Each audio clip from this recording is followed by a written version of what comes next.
Welcome, as always, to the Vanarama National League highlights. A full fixture list this weekend and more goals and red cards than in any other match day thus far this season, so plenty to get our teeth into. Our first roundup starts with the leaders, Chesterfield, who were unbeaten going into the weekend, with Maidenhead heading to take on the Spireites in Derbyshire.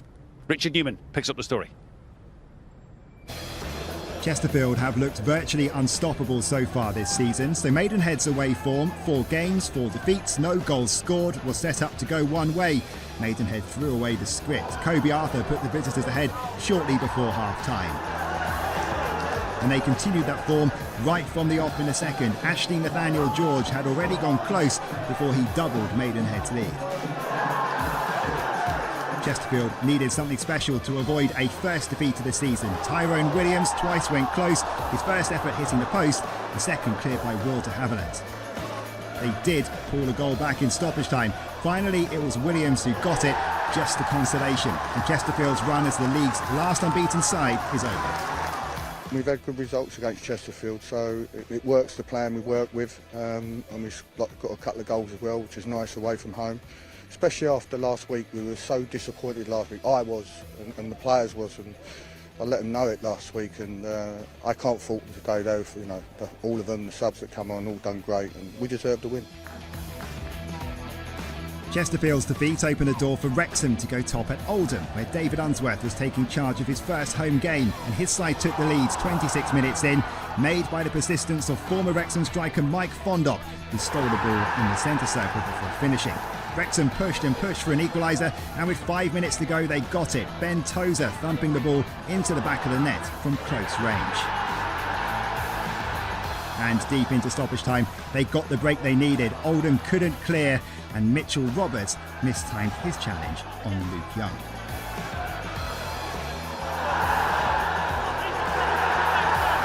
Top scorer Paul Mullin was given the responsibility. He made no mistake. A 2-1 come-from-behind win for Wrexham, top of the table for the first time this season. Notts County welcomed an Altrincham side who finally got their first win of the season last weekend. That seemed to give them a burst of confidence. Altrincham had a huge chance to take the lead when Marcus Denanga was fed clean through. He could only hit the crossbar.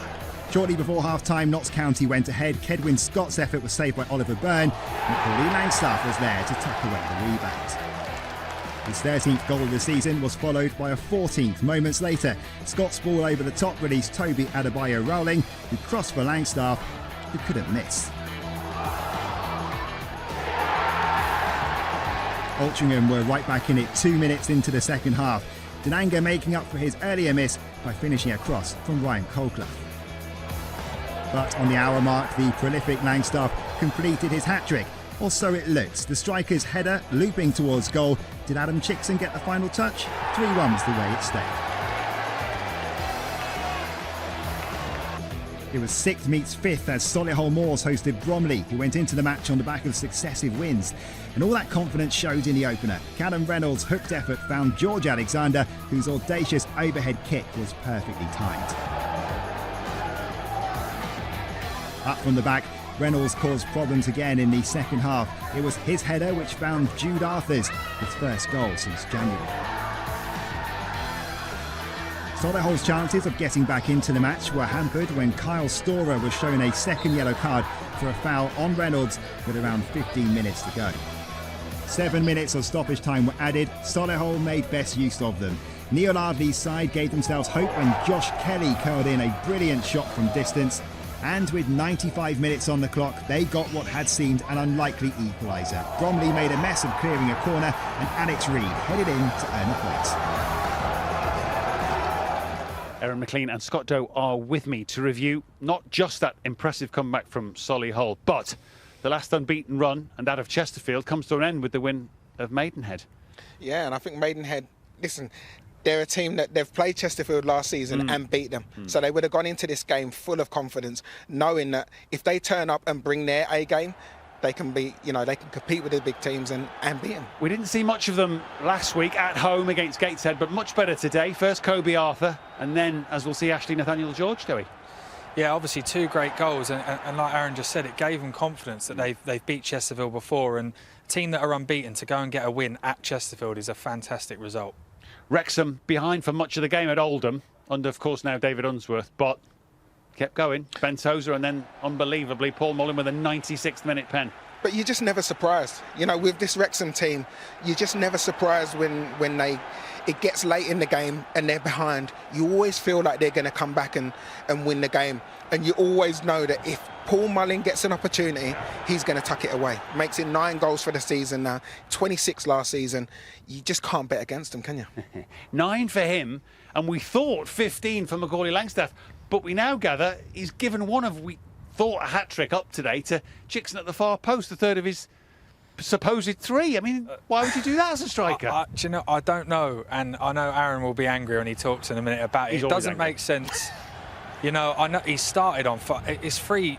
It doesn't matter how the goals come. He scored 3 goals, but obviously now he's given one to Chickson, so I don't quite understand why. His first 2 are tap-ins from his mate Kedwin Scott, but this one, it's a great header. And Chickson, why is Chickson? Number one, I don't know why Chickson's even anywhere near it. Listen, your striker's about to score a hat-trick. Leave it alone. But if I'm Macaulay Langstaff, I'm claiming that. I'm claiming everything. If it goes off 7 players and hits the back of the net, it's my goal. You know, I can't for the life of me understand why he'd give that up. But let's hope it doesn't cost him the Golden Boot come the end of the season. Well, he's on 14, so he's got a handsome lead. But yeah, I mean, he is Mr. Angry, but you take his point, don't you? No, you do. You do. I mean, it could come to that at the end of the season, but you don't. I don't know why he wants to give it up. He started really well, 15 goals. Every goal counts, and like you said, it doesn't matter how it gets there. It's a strange decision to give it up to another player. Yeah, let's hope Mr. Chickson's goal bonus is rather more handsome than Mr. Langstaff's, and there might be a bit of sharing out of the spoils. Anyway, it's a good win for Notts County, and they are hot on Wrexham's heels. OK, on we go to a team that certainly finished last season well in Halifax, of course under Pete Wild, now departed. Not started this season quite so well under Chris Millington, and perhaps a chance to turn that round, although Woking would have other ideas at the Shea. Dave Beckett watching. Woking's success this season had been built largely on their home form, but they got off to a flyer in Yorkshire just 9 minutes gone when leading scorer James Daly had them in front in Halifax. Everything stacked in the Cards' favour when they score first. They've won all 4 matches after doing that so far, and after Daly was denied by Sam Johnson, the unfortunate Cian Spence put the home side in deeper trouble. Halifax facing the prospect of a 3rd successive defeat that grew even more likely when 2 Irishmen combined after the break. Padraig Ammon the provider for Rhys Grego Cox, who wasn't finished. Just 4 minutes later, when Rowan Ince was foiled, Grego Cox pounced again. A Woking side who'd only scored 4 on the road all season had matched that in a single afternoon.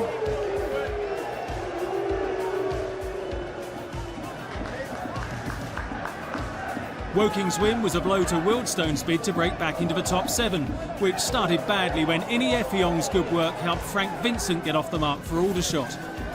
A good way to celebrate extending his spell on loan from Notts County.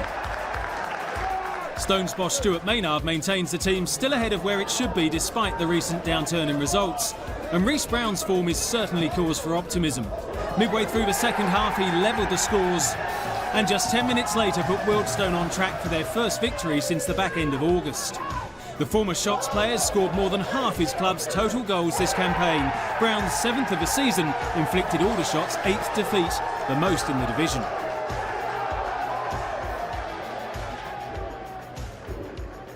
Kick-off at Barnet was delayed by a shortage of medical staff, and the home side soon had a headache to deal with as York's Fraser Kerr put his name on the score sheet for the 2nd week running.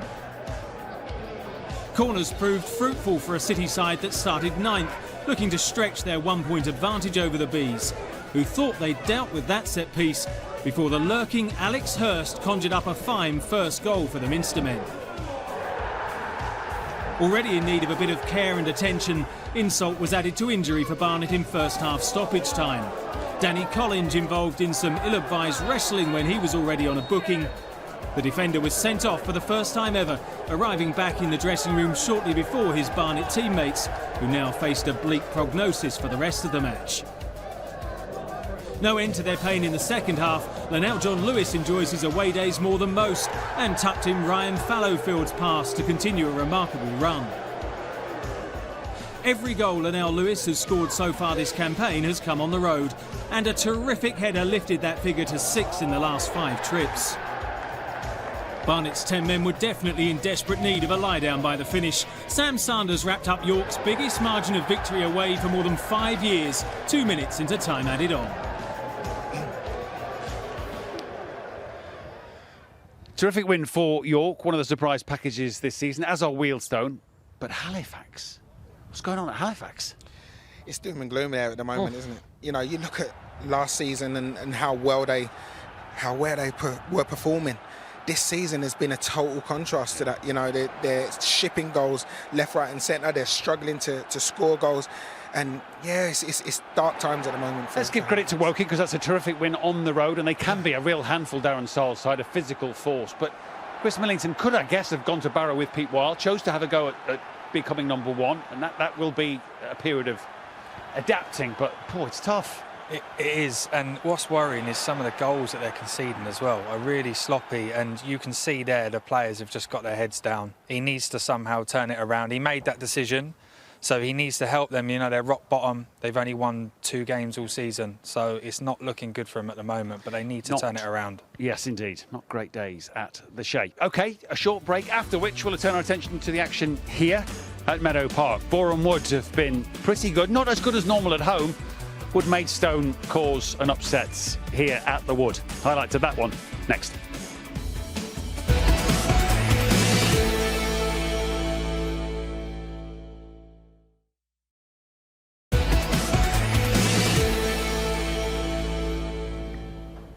Welcome back. So Meadow Park right here, our next stop for a meeting between Boreham Wood and Maidstone. Both teams started the season pretty well, but Boreham Wood have continued that form, certainly in terms of results, whilst Maidstone have rather fallen off of late. Watching for us, Adam Virgo and Adam Summerton.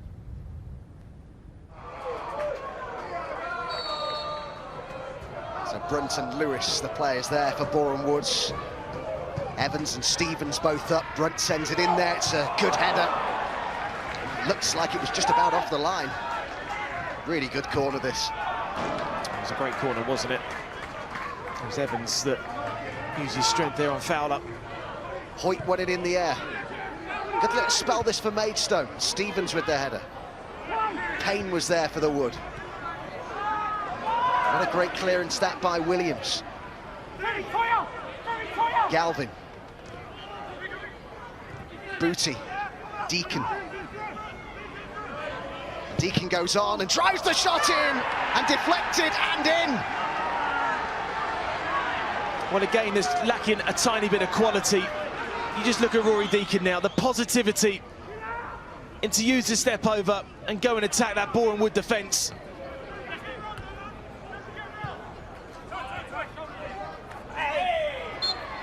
You've got to find a way to get back into this one as Williams wins the free kick.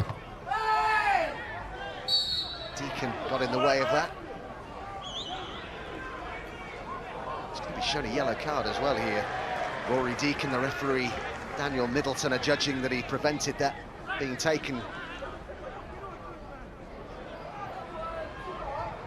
Love. Broadbent. Williams went on the outside. Broadbent might want it back again. Williams sends the ball into the box and he scored! Well, I don't think he meant to. It looked like a cross, but he's found the back of the net. George Williams. Goalkeeper's nightmare, this one, Adam. They don't deserve it. They've offered absolutely nothing in this game so far, but then somewhere, from somehow, you find yourself a goal.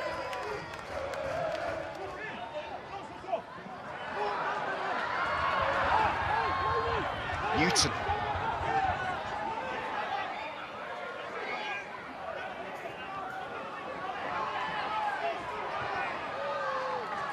Here is Lewis again. He's having a good game. That's a great cross. Lovely header as well. Well, it has been coming.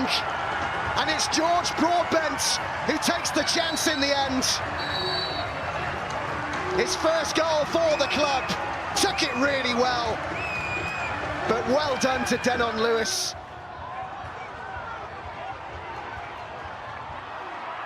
Newton and Love to his right, Brunt to his left. That's Brunt's ball and Love arriving! Fantastic goal! And Love was there. Maidstone containing Boreham Wood first half easily. All of a sudden now, they've really cranked up the gears. And it is so difficult to contain.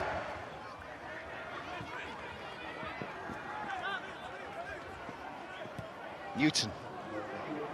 That was right on the edge of the box, wasn't it? The challenge there from Deacon. Yellow cards. It's a second yellow, which means a red. Disappointing. It's a yellow card, 100%. Well, Luke, you had to come from behind, but got the job done. 3 points today. How are you feeling? Yeah, look, no matter how we do it, it's about 3 points. I don't think the performance in the first half was great. Thankfully, we got the goal from Georgie Williams against, I felt, the run of play, but I felt second half, I felt we was very dominant, and I felt that we was the side to go and take the ascendancy, and thankfully we got the 3 points.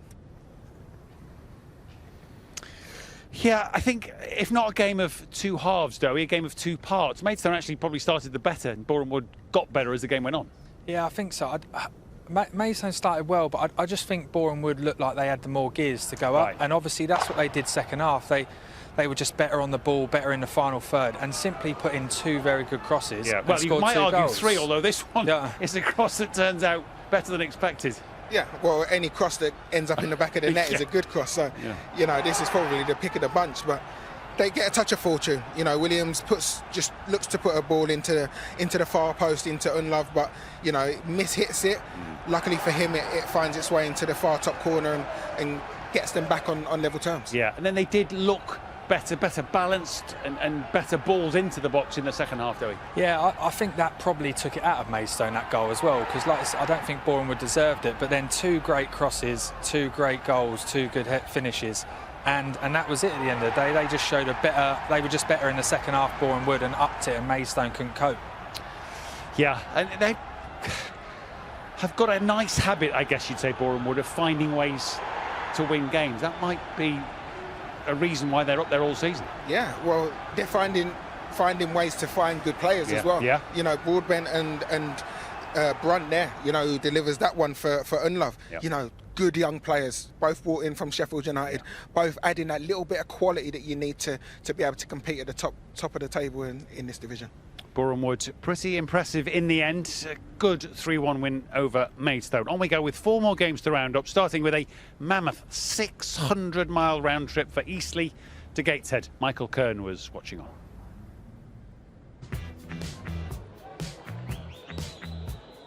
Eastleigh made a 632-mile round trip as they took on Gateshead, and the Spitfires took the lead on the 20th minute via Ryan Hill. The knockdown from Danny Whitehall, giving Hill his first league goal since March. Gateshead found an equaliser in the second half via Dan Jarvis on his debut, with his cracking curling effort from the edge of the box, flying past Joe McDonnell in the Eastleigh goal, and that's how it ended, a goal and a point each.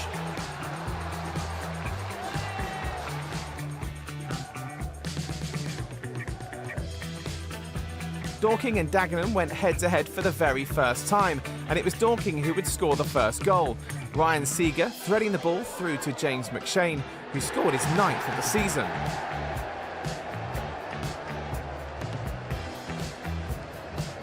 He would then get his 10th as Dorking doubled their lead. Bobby Joe Taylor's long-range effort coming off the post. Dagenham unable to clear as Dorking got the ball under control, before James McShane coolly slotted home. Dagenham then went down to 10 men, Josh Walker picking up a second yellow card for this challenge on the Dorking keeper Dan Lincoln. Mark Whiteside made it 3 in the 50th minute, Seb Bowerman on his debut cutting inside from the left before firing the ball into the bottom corner. Their fourth came just 4 minutes later via Adam Meckie, who got his head on this low cross to put it past the keeper, Elliot Justum.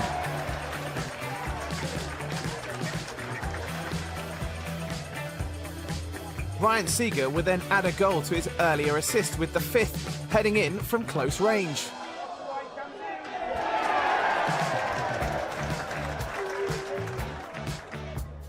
On the 84th minute, Dagenham and Redbridge would get a consolation. Barry Fuller unable to clear this in-swinging corner, and the final touch coming off the Dorking keeper, Dan Lincoln. 5-1 was how it ended, Dorking now having won 3 of their last 4.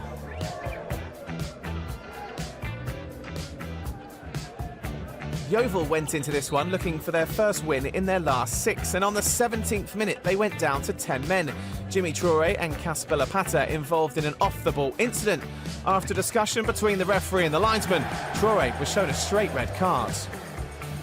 Southend made the most of their one-man advantage, taking the lead via Jake Hyde, who leapt above the defender to glance in the cross from Jack Bridge, past the keeper and into the back of the net. In the second half, both sides had chances, but 1-0 to Southend was how it ended.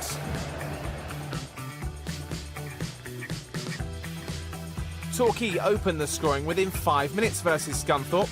This driving run down the left from Dan Martin, who then broke into the box before getting his shot away for his first senior goal and putting his side on the front foot against a team that they hadn't beaten since 2004.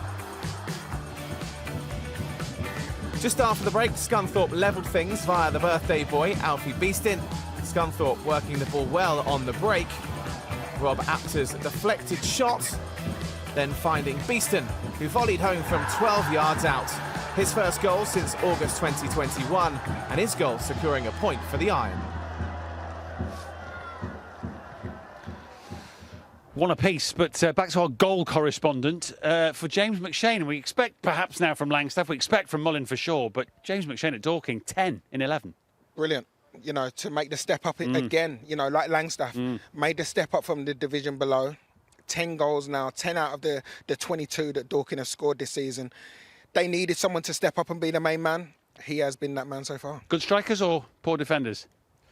No, it's good strikers. I thought you might say that, Dowie. I thought you might say that. OK, before we go, let's have a quick look at, where are we now? 11 games in to this Vanarama National League. So a good chance to appraise the top of the table. And look who's top. Surprise, surprise. By a couple of points now, it's Wrexham with that late win at Oldham. Although Notts County and Chesterfield right behind them.